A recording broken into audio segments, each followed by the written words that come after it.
How's it going, everybody? The Smartphonepedia Show, episode 22. And of course, this week we had the new iPhone 5 debuted by Apple.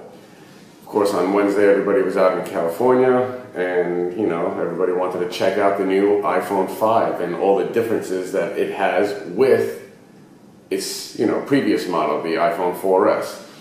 Well, today's episode is going to be a lot about the iPhone 5, and I'm going to be also comparing it to the HTC One X and the Galaxy S3 later on. But right now, first I'm going to just talk about the iPhone 5 and tell you what I think about everything that they said about it. I'm sorry for laughing a little bit. It was just, everybody's been waiting for this iPhone 5, and I have to tell you, they should have called it the iPhone 4S Plus, because that's basically all it is. Let's start from the beginning. It's been officially announced with a 4-inch display. It's going to be a long 4-inch display because the width of the phone is going to be the same as the iPhone 4S. Great.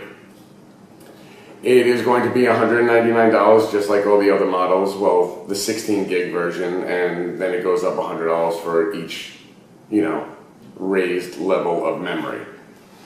Now, the iPhone 4S is dropping down to $99, and the iPhone 4 is going to be free on a 2-year agreement, which, okay, is incredible. I don't see why people are going to be running for the iPhone 5 when, I'll get to why. Now, they came out, they displayed it, it's thinner, it's lighter, it has a longer screen. But let's talk about the differences between the iPhone 5 and the iPhone 4S. Same thing, 32 gig, 64 gig, other than the 16 gig version. And oh yeah, about the iPhone 4S, that's going to be $99. I believe that's only going to be an 8 gig version. So if you want more than 8 gigs of memory and you're not going to be using cloud storage, because of course there is no micro SD card, you're going to have to bump up to the 5. I guess there's a good reason to have to buy the iPhone 5 now. But it'll be $199, $299, $399, just like always. The iPhone 4 had the dual-core Apple A5 chip in it. The new iPhone 5 has the A6 chip. Now, usually when they introduce a model smartphone, not Apple, everybody else, they literally tell you the clock speeds of the processor. Apple never does this, and there is a good reason why they never do this. Because, think about this. Last year when the iPhone 4S came out, all they told us was that it had an A5 chip in it. There was no clock speed written down, nothing. We find out later on that it is, 1.0? It's not any higher than that dual core. It runs the iPhone fine. But that's also because the iPhone doesn't do as much as an Android phone. So in an Android phone, it's going to use a bigger processor every time because it does way more things. As we know, when a computer does more things, it slows down unless you have a better processor and better RAM. We'll get to the RAM. They're saying that the new iPhone 5 is going to have a 1 gig RAM. Now, if the processor in the A6 chip is only going to be like 1.2 dual core, or hopefully at least 1.5 dual core, just to at least compare specification-wise against these other phones. I have my Galaxy S2 up here, and this is a dual core 1.5. And this thing came out before the 4S did, so let's move on from there. Now, it's more of similarities than differences. The difference is, okay, the display is 4 inches on the iPhone 5 and 3.5 on the 4S. Now, the resolution, I was expecting a bump up because, we're reaching HD resolutions on smartphones now. There is no HD in this resolution. The resolution, this really makes no sense to me. I'm not understanding, guys. In the iPhone 4S, it was 960 by 640. In the iPhone 5, it's 1136 by 640. Of course, it's going to extend the 960 portion of the resolution description because it's a 4-inch display. It's the same exact display as in the 4S. The iPhone 5 has the same exact display. How do I know this? Well, the pixel density in the iPhone 4S is 326 ppi. Now, the iPhone 5 is 326 ppi. That's the same display, people. That's the same exact display. Let's move on to the camera. 8 megapixel with 8 megapixel. Autofocus with flash, 2.4 aperture. It's the same exact camera, except in the iPhone 5, it's thinner. Great. There's no real difference there. I mean, they did tell us about there's some new features in the picture taking, like you can do a panoramic shot now. That's terrific, but essentially it's a novelty. How many times are you going to be taking panoramic shots, guys? They did not say anything about SLR type action like you will find in the new HTC One X, One S, the Evo 4G LTE, the incredible 4G LTE, the Galaxy S3. All these new phones have that capability of putting your finger onto the camera button and taking simultaneous shots. I didn't hear anything about the iPhone 5 doing that. It's not making any sense. Great, now the secondary camera on the front is going to be something with a megapixel name in it instead of just VGA at 30 feet per second. The front camera is now a 1.2 megapixel at 30 feet per second. 30 frames per second, I apologize, guys. Video recording at 1080, same thing as in the iPhone 4S.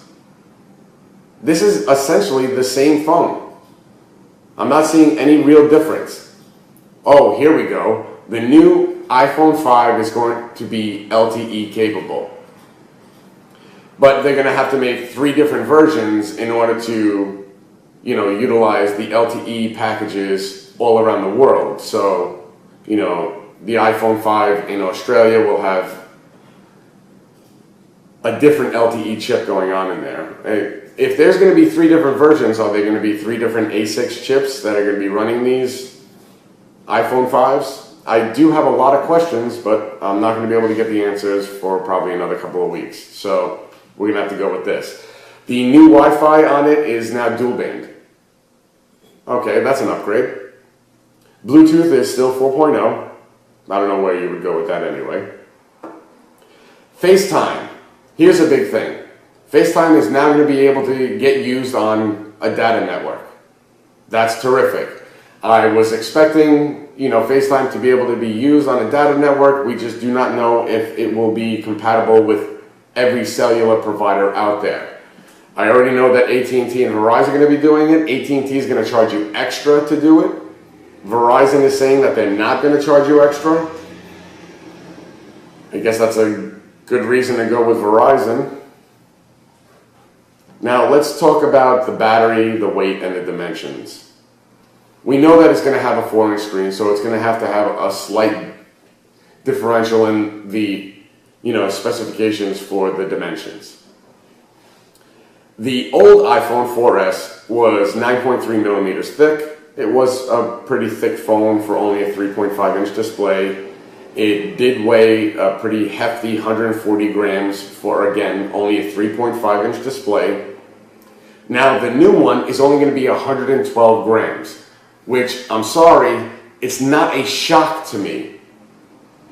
It should be only 112 grams. It is only a 4-inch display, and not a regular 4-inch display. It's a narrow 4-inch display. Great, they finally made it thinner to 7.6 millimeters. We're talking, it compares now to the HTC One S, but again, the HTC One S has a 4.3-inch screen, not a 4-inch narrow screen. That has a regular size screen, which means TV shows will be shown bigger, YouTube videos will be shown bigger, regular widescreen format will be shown bigger than on an iPhone 5 because of the fact that the iPhone 5 is having 16.9 ratio in the display, which means it's stretched 4-inch. Now, when you ask someone what's their size screen, it's not, they're not measuring the side of the screen. It's going from corner to corner, okay? Now, if it's narrow, it's easier to get to that, 4-inch size. But remember, it's narrow, guys. You have an iPhone 4S that actually is going to be able to display TV shows and videos bigger. Actually, no, not even bigger. It's going to be exactly the same size. The only thing that you're going to be able to do on the iPhone 5 is you're going to be able to watch true widescreen movie format that you would see in a theater. That's terrific that Apple is converting most of their video into that, but that just forces you to buy all Apple video. You can't just go out and, turn on YouTube on your new iPhone 5 and it fits the screen, because it's not going to, guys. I'm sorry. It's great that it's a 4-inch screen and it's 16:9 ratio when you're watching movie-style video from a theater. But when you're watching regular video, it's going to have an effect. And also, that ratio is also going to affect a lot of the applications. They're saying that they're putting a fix in it, and it's going to be fixed before they actually start selling the iPhone 5, which is the 21st, next week. I believe that's next Friday? But to get back to the sizes, the width is exactly the same, 58.6. Exact. It's the length that's different. It went from 115.2 to 123.8. That's your difference, guys. That's what you're going to be paying for. You're not going to be paying for a new operating system, because all the older iPhones are getting the new operating system again next week. So the 4S, the 4, they're all going to have the new iOS 6. I mean, if you do want that extra row of applications, that's terrific. Then I recommend getting it. But other than that, you can pretty much get everything that you're going to be getting in the new iPhone 5, in the 4S, with the new operating system. They said that they have that new display, that new map, where it does 3D flyovers of cities. Okay, guys. Why would you want to watch that on a little 4-inch narrow display? I don't understand. Great, it's 3D. That's terrific for a Mac computer where you have a big screen and everything. But again, the new iPhone 5, it's not a big screen. It's a stretch screen. Well, what are you going to do, right? So, like I was saying before, it's going to be 3 different versions running LTE across the globe.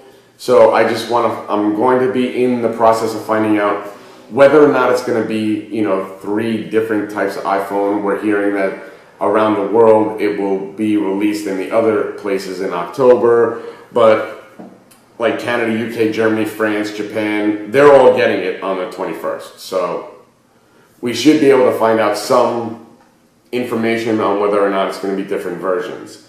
Now, the battery is a huge issue for me. I really would like to know what the mAh is going to be on this new battery. All they said was that it was going to last 8 hours on 3G, 8 hours on LTE, 10 hours on Wi-Fi. Can anyone explain to me how they're coming up with these numbers?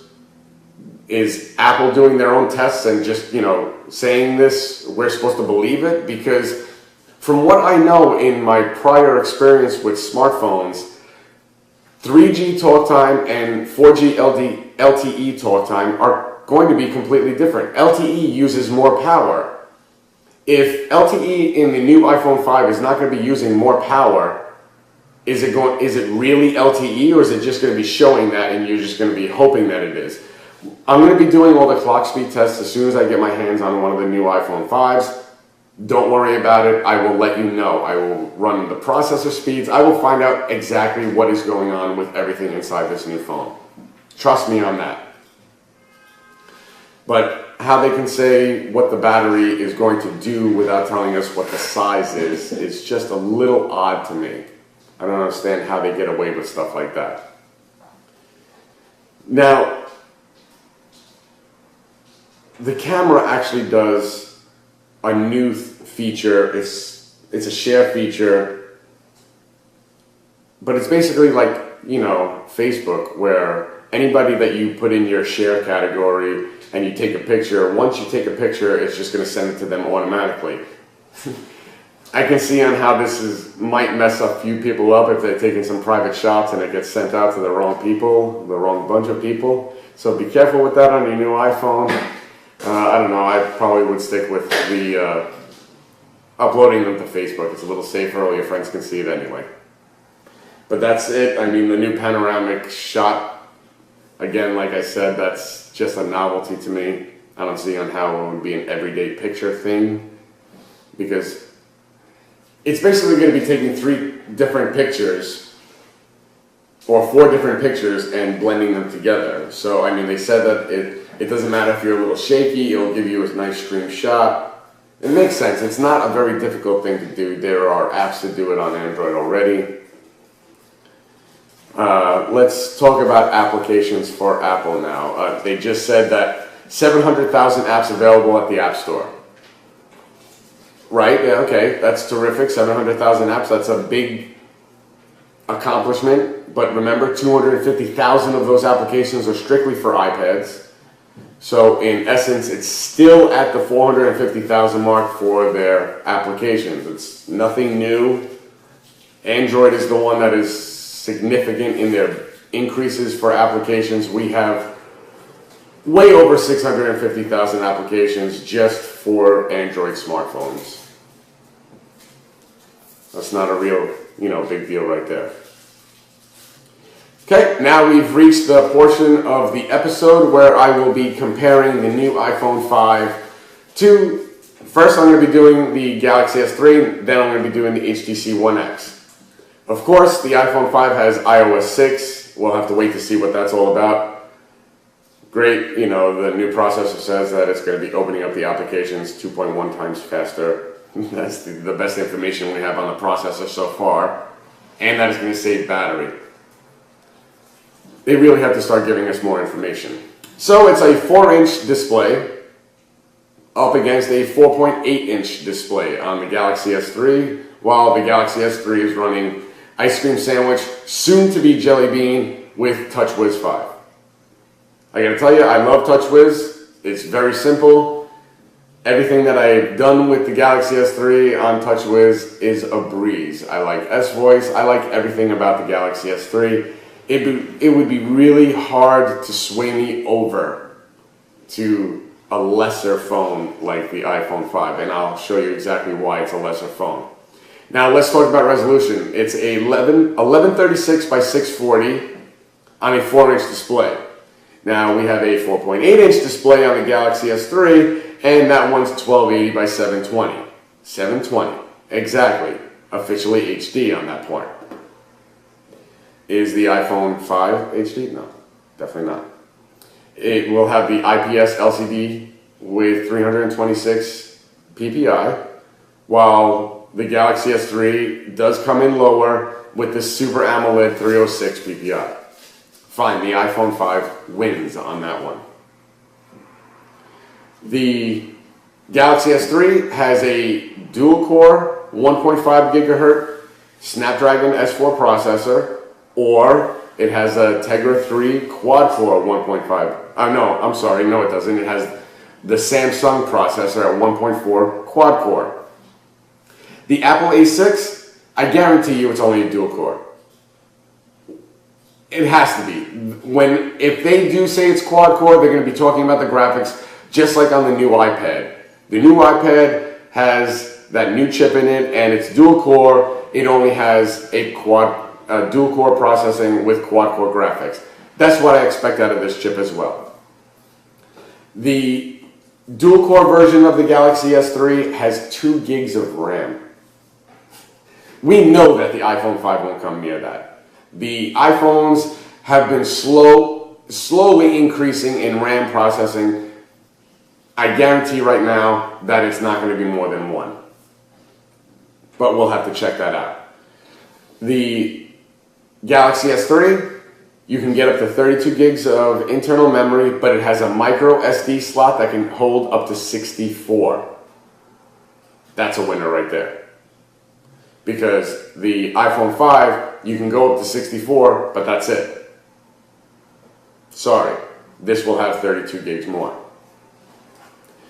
Like I said, micro SD card. They both have 8 megapixel cameras, but like I said, you could do SLR type action shots with this. This has a share feature.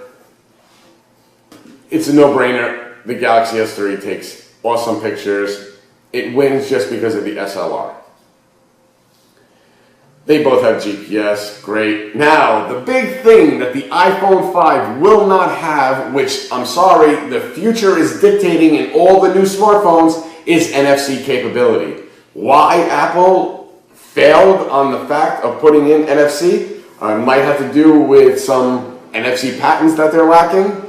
I still want to see if their LTE is going to fly in the United States with HTC and Samsung now getting on board to go after them and bring them to court for their lack of LTE patents. We're going to have to see, but no NFC in the iPhone 5 is a complete failure. NFC is the way of the future. I've shown you guys on how NFC in the Galaxy S3, HTC One X, Galaxy S2, Sony Xperia phones, they all can use NFC tags. Will the iPhone 5 be able to use NFC tags? No. Will you be able to use NFC with credit card purchases and stuff like that? No. I'm sorry guys, that is another failure on the iPhone 5. TV out, how can you do that? Via AirPlay on the iPhone 5 or Apple TV. Android phones have been using DLNA, HDMI, MHL adapters. They all do it, guys. The HTC One X has, HD Media Link, wireless. Works awesome. I've done it. I don't know, that's a little bit of a failure there. The weight difference is going to be huge, 112 to 133. Yes, this is 133 grams. Still lighter than the iPhone 4S, and it has a 4.8-inch display, guys. You're comparing it to something that has has a 4-inch display, which is more than a half-inch more difference. There's going to be a weight difference, guys. Of course. This also has a 2100 mAh battery. You know that the iPhone 5 is not going to have a 2100 battery. So without a doubt, I definitely go with the Galaxy S3 over the iPhone 5 because of the battery issue. Why in any world would they say that their battery can last 8 hours on 4G and 8 hours on 3G? Now, not just 4G, 4G LTE. In my experience with smartphones, LTE uses up more battery power. So I don't know what physics they're using over at Apple, but I've never seen a smartphone that can use the same amount of battery power for 3G or 4G LTE. It's impossible, guys. The only thing that I can say that Apple is doing here is either, number one, that they're lying, and number two, that it actually uses less, but they're just saying it, and because Apple says it, everybody believes it. Why not? It's worked in the past. Anything Apple ever says, people believe. Before I compare to the HTC One X, I just want to say a few things about HTC and Samsung. Both of them yesterday filed with US courts and the IDC to have the iPhone 5 banned. Not only in the United States, but in Europe as well. So we might be seeing something happening with the release of the iPhone next Friday. Well, you have to think about this. The new iPhone 5 is LTE capable. HTC and Samsung combined, they have over 1,000 4G LTE patents. We also heard, a little over a week ago that the US judge said 2 of HTC LTE patents are holding true up against the iPhone 5, the new iPad, and any other new products that are coming out with LTE. We might be seeing a ban in process here, guys. And remember what happened to the Evo 4G LTE and the HTC One X back in May? It never hit the release date that Sprint was aiming for because Apple decided to put a block on them saying that they infringed upon their patents when it At the end, it turned out that those phones did not infringe upon their patents, and they were allowed to be sold in the United States. Now, iPhone does infringe on 4G LTE patents, and when the IDC gets this paperwork and the judge, they're going to have to ban the iPhone 5 for at least a little while until it gets resolved. Now, the only way I can see this getting resolved, because they have the 4G LTE capability in there already, if they are found to be infringing, Apple's going to have to start paying, $15 to $25, $30 per iPhone sold to HTC and Samsung, whoever actually wins out on that. I think they're both together going after Apple, which is good because then they can combine their efforts and combine their patents, which is terrific. Now, one other thing before we get to comparing the HTC One X. I want to talk about a little bit about gaming on Android smartphones. Like HTC, PlayStation gaming. Samsung, the Galaxy S3, tons of games online. I mean, there are crazy games. The iPhone 5 gets announced yesterday, and what kind of game do they have to announce this smartphone? A car racing game. A car racing game? Really? Angry Birds is more exciting than a car racing game. It's a Porsche game. You get to drive a Porsche against, other people driving Porsches, and you're doing this the whole time. It's not really exciting. You don't get to shoot things. Yeah, it's a car racing game. Talk about simplified. Guys, seriously, don't fall for Apple's junk. Yeah, great. The game looks terrific. It's still a racing game. We have to come up with something better. If Apple wants to compete with gaming, they're really going to have to step up. A car racing game is definitely not the way to go, guys. The amount of gaming that you can do on these smartphones, I put in an emulator in one of my smartphones, and I was able to play all old Nintendo 64 games. That's better than a car racing game. They said that you can, race, and then later on, because the race is saved, one of your friends can race you, your recorded race. And in the race, you can bump them or move them off. Well, that throws the game off, and that's just saying that the computer takes over and you're racing the computer, not your friend. Do you remember Mario Karts? You were able to do the same thing. Come on, guys. All right, now let me move on to comparing the iPhone 5 to the HTC One X. This is the last thing I'll be talking about today on this really long show. Just like I compared the Galaxy S3, I'm going to be talking first. We have HTC Sense 4.1, which is amazing. It gave back the menu button. And we have Ice Cream Sandwich with Jelly Bean in the future. I mean, guys, I'm getting Jelly Bean on a Galaxy S2 in November. So comparing it to Ice Cream Sandwich is pointless at this time. We all know that Jelly Bean is superior to Ice Cream Sandwich. It works terrific. iOS 6 is very basic. Your apps are just your main screen. You can make folders. Your iOS 6, you really can't do much, guys. You can do so much with Android. I wish some of you Apple fans would just pick up an HTC One X or a Galaxy S3 and just play with it for a little while. You'll notice how much of a difference it really is. The Snapdragon S4 processors in the HTC One X, 1.5 gigahertz dual core. It has 1 gig RAM. Again, the Apple A6, we have no idea what that clock speed is. We have no idea what their RAM is. They're saying it's going to be 1 gig RAM. Well, we don't know. No one has even confirmed it. Even the people that have had hands-on, they wouldn't do any clock speed testing. You're telling me that this is comparison testing? You have like Engadget, they have an iPhone 5. Why aren't they doing clock speed tests? You know that they're full of Apple fans over at Engadget. I mean, that's why they're giving excuses for that new adapter piece that you have to, $30 for an adapter piece that's like this big. It's going to make things very bulky, and I thought Apple was all about design and how sleek and everything. That is just a disgusting part that you're going to have to buy for all your things. And if you don't carry one around, you're going to have to buy one for every single wire, every single dock, every single connector that you have. All your old accessories are garbage at this point until you get one of those adapters. It's just pathetic to me. The thing that the iPhone 5 has over the HTC One X, if you have the international version, you have 32 gigs of memory, but the iPhone 5 can give you 64 gigabytes of memory. That's just, hands down, iPhone 5 wins because it has the memory.